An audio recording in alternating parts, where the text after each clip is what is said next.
함께 말씀 보시겠습니다. 빌립보서 1장입니다. 빌립보서 1장 1절에서 11절까지 말씀입니다. 빌립보서 1장 1절에서 11절까지 말씀.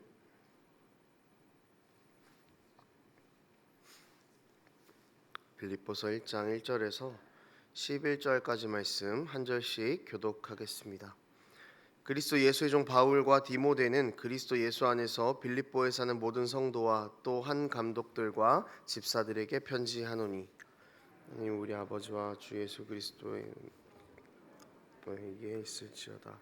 내가 너희를 생각할 때마다 나의 하나님께 감사하며 간구할 때마다 너희 무리를 위하여 기쁨으로 항상 간구함을, 너희가 첫날부터 이제까지 복음을 위한 일에 참여하고 있기 때문이라. 너희 안에서 착한 일을 시작하시니가 그리스도 예수의 날까지 이루실 줄을 우리는 확신하노라.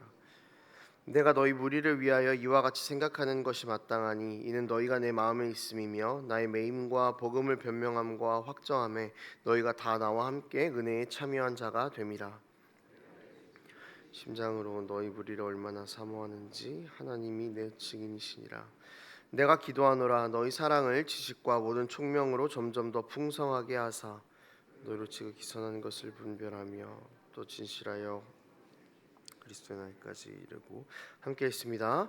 예수 그리스도로 말미암아 의의 열매가 가득하여 하나님의 영광과 찬송이 되기를 원하노라. 아멘. 욥기를 이제 마치고 빌립보서를 시작합니다. 빌립보서는 바울이 유럽에 처음 만든 그런 교회입니다. 빌립보는 고대 마게도냐의 도시였습니다. 그 다음에 이후에 로마의 식민지가 된 그런 도시였습니다. 이 빌립보의 특징이 하나 있다면은 이제 은퇴한 군인들이 많이 살고 있었다는 것이죠. 그러니까 로마의 군인들이 이 빌립보 지역에 굉장히 많이 거주했습니다. 그래서 정치적으로나 종교적으로나 친로마에 대한 성격을 띠고 있었고, 그 로마 제국의 색깔을 띠고 있던 그런 도시였습니다. 이곳에서 복음을 전하는 것이 정말 쉽지 않았습니다. 로마의 다른 도시들처럼 종교적 혼합주의 색채가 강해서 전도를 하고 예수님을 이야기하는 것이 쉽지 않았고, 황제를 신처럼 여기던 그 로마의 문화를 가지고 있던 그 퇴역 군인들의 문화 안에서 예수님만 우리의 왕이십니다 라고 말하는 것이 굉장히 어려운 일이었습니다. 또 헬라 문화권이었기 때문에 뛰어난 지식과 철학을 바탕으로 했지만 성적인 문란함이라든지 도덕적인 문란함이라든지 이런 문제가 있었던 그런 도시였습니다. 특히 바울은 신라와 함께한 2차 선교 여행에서 감옥에 갇히고 매를 맞으면서도 복음을 전했습니다. 사도행전 16장에 나오는 이야기인데요. 주 예수를 믿으라 그리하면 너와 내 집이 구원을 얻으리라 하고 이 구절이 나오는 곳입니다. 아무튼 이 빌립보는 이 바울의 애정이 굉장히 많이 담겨 있는 도시이기도 했고, 동시에 예수님을 믿으면서 신앙을 지킨다라는 것이 굉장히 어려운 도시이기도 했습니다. 하지만 이런 어려운 상황 가운데에서도 성도들은 바울이 전했던 복음을 잘 받아들였고 좋은 공동체로 성장해 나가고 있었습니다. 빌립보 교회가 좋은 공동체였다라는 것에 대해서 두 가지 사실을 좀 짚어볼 수 있겠는데요. 첫 번째로는 예루살렘 교회를 돕는 사역을 할 때 이 빌립보 교회가 좋은 공동체였다는 것이 드러났습니다. 예루살렘 교회에 기근이 들어서 이제 바울이 이방 교회들에게 예루살렘 교회를 도와줄 것을 요청을 했었습니다. 그런데 이 당시 빌립보 교회가 상황이 그렇게 좋지 않았던 것 같아요. 그래서 바울이 빌립보 교회는 예루살렘 교회를 도와주십시오라고 요청을 하지는 않았습니다. 그런데 빌립보 교회는 자신들에게 요청이 오지 않았음에도 불구하고 기꺼이 예루살렘 교회를 돕는데 동참했습니다. 복음으로 다져진 공동체다라는 것을 한 번 더 볼 수 있는 그런 부분이죠. 그리고 둘째로 빌립보 교회는 바울과 굉장히 특별한 관계를 계속적으로 이어갔습니다. 바울이 이제 같은 연금이다라는 이야기를 듣고 빌립보 사람들은 에바브로디도를 바울에게 보냅니다. 그래서 감옥에 있는 바울을 에바브로디도를 통해 위로하고 또 어느 정도 재정도 계속해서 뒷받침을 해 주었습니다. 끝까지 자신들에게 복음을 전했던 바울을 책임지고 주 안에서 함께 계속해서 위로했던 것이죠. 그러니까 바울이 이 빌립보 교회를 어떻게 미워할 수가 있겠습니까? 오늘 읽은 이 서론을 보면은 머릿말을 보면은 바울이 빌립보 교회를 너무 사랑하고 있구나라는 것이 느껴질 정도입니다. 내가 너희를 생각할 때마다 하나님께 감사한다고 이야기하고 내가 늘 너희를 위하여 기쁨으로 간구하고 있다고 바울이 그렇게 이야기를 하죠. 오늘 함께 빌립보 교회의 모습을 살펴보면서요, 하나님의 기쁨이 되는 교회는 어떤 교회인가, 그리고 먼저는 내가 또 그런 교회가 되기를 다짐하는 그런 시간이 되었으면 좋겠습니다. 빌립보 교회가 하나님의 기쁨이 될 수 있었던 이유는 무엇일까 보니까요, 복음에 대해서 한결같았다는 것입니다. 바울은 자신이 빌립보 교회를 생각만 해도 기쁜 이유에 대해서 이렇게 이야기해요. 5절에 이렇게 나와 있습니다. 너희가 첫날부터 이제까지 복음을 위한 일에 참여하고 있기 때문이라. 그러니까 바울이 빌립보 교회를 생각만 해도 기쁘다라고 한 이유는요, 빌립보 교회가 복음을 위한 일에 처음부터 지금까지 변함없이 참여하고 있기 때문입니다. 앞에서도 이야기했지만 빌립보 교회는 여러 가지로 복음을 위한 일에 참여하고 있었습니다. 예루살렘 교회를 발벗고 도와준 일도 그렇고요, 가택연금 중에 있는 바울을 섬기는 것도 역시 복음에 참여하는 일일 것입니다. 바울이 유치하게 너희가 나를 물질적으로 도와주었고 갇혀있는 나를 위로했으니까 나는 너희를 사랑한다, 그냥 이런 이야기를 이런 차원의 이야기가 아닙니다. 물질적인 참여를 한 것에 대해 초점을 맞추고 있는 것이 아니라 빌립보 교회가 하고 있는 행동들 하나하나가 복음을 위한 일에 참여하는 것이라는 것을 바울이 이야기하고 강조해주고 있는 것이죠. 이웃을 돕는 빌립보 교회의 행동은 복음을 아는 자들이 마땅히 해야 할 일이고 또 그런 선한 영향력을 통해서 세상이 복음을 알게 될 것이기 때문에 바울이 이렇게 이야기를 한 것입니다.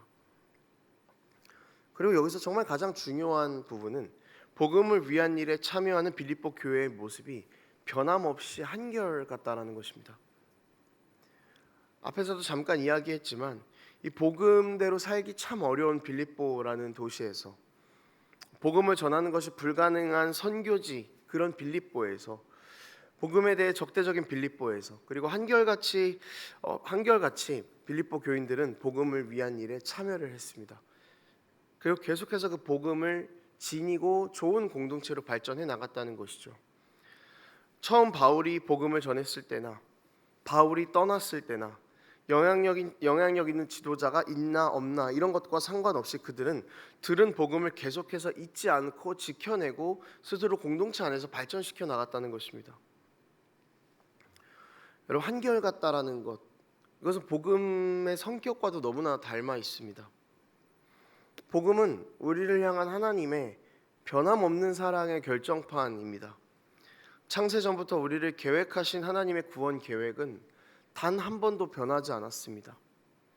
세월을 지나서 지금 2023년의 끝자락에 앉아 있는 우리에게도 하나님의 신실하신 그 복음에 대한 은혜가 여전히 유효합니다. 우리가 이 한결같은 복음, 이 신실한 복음의 수혜자가 맞다면 복음에 대한 반응들도 역시 한결같을 수밖에 없는 것이죠. 우리의 상황과 상관없이, 우리의 연약함과 상관없이 끝까지 우리를 사랑하신 복음의 수혜자가 맞다면 우리는 복음을 위한 일에 신실하게 그렇게 참여할 수밖에 없게 되는 것입니다. 세상이 어떻든지 간에 복음을 전하는 것에 대해서, 복음을 위한 일에 참여하는 것에 대해서 우리가 핑계할 수 없다는 것입니다. 끝까지 나를 찾아오신 사랑에 대한 감격과 기쁨이 있다면 우리는 끝까지 복음을 붙잡고 하나님을 사랑할 수밖에 없다는 것입니다. 여러분, 이런 빌립보 교회의 모습이요, 우리에게도 필요할 것 같습니다. 우리가 복음에 대해서도 늘 한결같았으면 좋겠고 복음에 대하여 참여하는 일에도 늘 한결같았으면 좋겠습니다. 사실 분리해서 이야기했지만 이 두 가지는 분리되는 일이 아닙니다. 복음에 대해서 한결같다면 복음에 대해 참여하는 일도 당연히 한결같을 수밖에 없습니다. 여러분, 십자가의 사랑이 우리에게 인색하지 않았습니다. 예수님께서 십자가에서 죽으실 때 널 위해 내 팔만 내어줄게, 널 위해 내 다리만큼의 사랑만 내어줄게, 그렇게 이야기하지 않으셨죠. 모든 몸을 다 내어주셨습니다. 우리가 죄인임에도 불구하고, 우리가 부족함에도 불구하고 변함없으신 사랑으로 우리에게 모든 사랑을 주님께서 다 부어주셨습니다. 그러니 여러분, 우리도 이 십자가의 사랑의 복음에 대하여서 인색한 자는 되지 않았으면 좋겠습니다. 신실하신 사랑을 우리의 환경과 상관없이 우리가 계속해서 지켜나갈 수 있었으면 좋겠습니다. 또한 이 신실한 사랑으로 주님께 늘 보답할 수 있었으면 좋겠습니다. 한결같은 마음으로 복음에 참여하여 주님, 어제나 오늘이나 변함없이 그 주 예수 그리스도의 십자가를 너무나 사랑합니다. 주님, 내가 변함없이 그 사랑만을 붙잡겠습니다. 그렇게 살아가는 우리가 될 수 있었으면 좋겠습니다. 여러분, 이렇게 살아가는 것이 복음에 대하여서 빌립보 교회처럼 참여하는 것입니다. 예수님께서 죽고 나를 살리시는 일이 십자가에서 일어났습니다. 우리는 그것의 수혜자입니다. 그러니까 우리도 내가 죽고 남을 살리는 그 복음에 참여하는 일들에 한결같이 동참하여서 십자가를 따라 걷는 그런 삶을 살아갈 수 있었으면 좋겠습니다.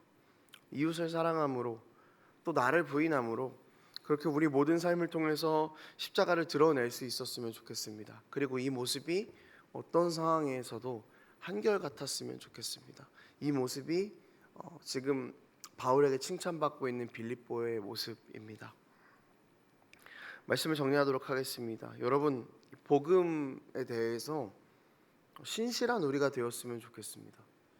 우리가 복음에 대해서 신실하다라는 것은 우리가 믿고 있는 복음, 우리가 받은 사랑이 신실하다라는 것을 인정하는 것이기도 합니다. 그러니 우리가 가지고 있는 십자가의 사랑이 신실하다는 것을 고백하는 우리들이라면 우리의 복음에 대한 반응 또한 변함없이 한결같아야 할 것입니다. 빌립보 교회가 바울의 기쁨이 되었던 것처럼 우리의 모습이 하나님께 기쁨이 될 수 있었으면 좋겠습니다. 결국 복음에 신실한 자들이 하나님의 기쁨이 되는 것입니다. 그리스도 예수의 날까지 복음을 붙잡고 사는 자들이 하나님의 기쁨이 되는 것입니다. 비록 우리는 흔들리고 비록 우리는 넘어질 것입니다. 빌립보와 같은 세상 안에서 살아가고 있고 언제든지 그냥 복음을 포기해도 전혀 이상할 것 없는 그런 세상 가운데에서 우리는 살아가고 있습니다. 여러분, 하지만 우리는 알고 있습니다. 이런 흔들리는 세상 가운데에서도 소망은 복음뿐이라는 것을 알고 있어서 우리가 그것을 굳게 붙잡는 것 아니겠습니까? 여러분, 하나님의 기쁨이 되기를 원하십니까? 그렇다면 오늘도 우리를 살리신 신실한 십자가를 붙잡고 정말 그 변함없는 마음으로 세상 가운데에서 복음을 아는 자로 그렇게 복음을 붙잡으면서 살아갈 수 있는 우리의 삶이 되기를 원합니다. 기도하겠습니다. 하나님, 감사합니다. 세상은 우리를 흔들고 복음을 연약하고 복음에 대한 믿음을 저버리게 만들고 여전히 우리가 하나님을 붙잡는 것에 대해서 의심하게 만들고 정말 우리가 믿음을 지키기 너무나 어려운 상황들입니다.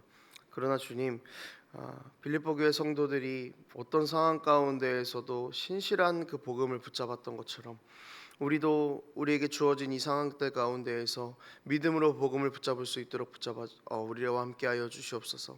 신실하신 하나님의 사랑이 우리 가운데 새겨졌으니 신실하신 보답으로 주님 앞에 늘 나아갈 수 있는 우리의 삶 될 수 있도록 도우시고 변함없는 마음으로 늘 한결같은 마음으로 십자가 앞에 서서 주님, 오늘도 우리가 십자가 앞에 더 가까이 가니 오늘도 나를 붙잡아 주소서, 오늘도 나를 일으켜 주소서, 그렇게 간구할 수 있는 우리의 삶 될 수 있도록 하나님 붙잡아 주시옵소서. 그렇게 우리 삶에 일하실 주님을 기대합니다. 감사드리며 예수님의 이름으로 기도합니다. 아멘.